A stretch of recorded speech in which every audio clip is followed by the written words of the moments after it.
అలాగే 5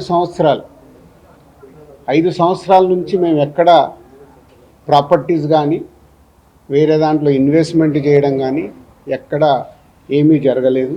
అది కూడా డిపార్ట్మెంట్కు టోటల్గా అందరి దగ్గరికి వెళ్ళి క్లియరెన్స్ చేసుకున్నారు. ఇది క్లీన్, ఎక్కడ డాక్యుమెంట్స్ కానీ అలాంటివి ఎక్కడేం లేవు. అలాగే బిజినెస్ దాంట్లో ప్రొడక్షను, డిస్ట్రిబ్యూషను, థియేటర్ సైడ్ ఉన్నాం కాబట్టి వాళ్ళకి అన్నీ డీటెయిల్గా కావాలి.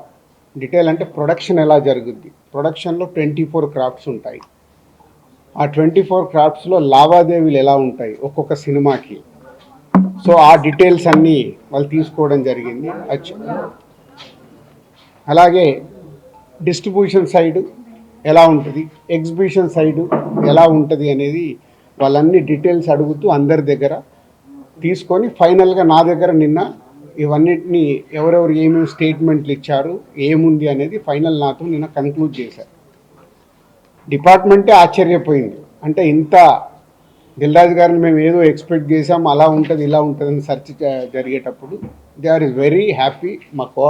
వాళ్ళకు మాకు జరిగిన కోఆపరేషన్లో కానీ దాంట్లో కానీ they are very happy department. ఫర్దర్గా ఆడిటర్స్ డిపార్ట్మెంట్ ఉన్నదాని మీద వాళ్ళు క్లారిటీ చేసుకుంటారు. అన్ని బుక్స్ ఆఫ్ అకౌంట్స్ కరెక్ట్గా ఉన్నాయా, ఇవేమున్నాయి లాస్ట్ 5 years అని అవన్నీ వాళ్ళు చేసుకొని కన్క్లూడ్ చేస్తారు.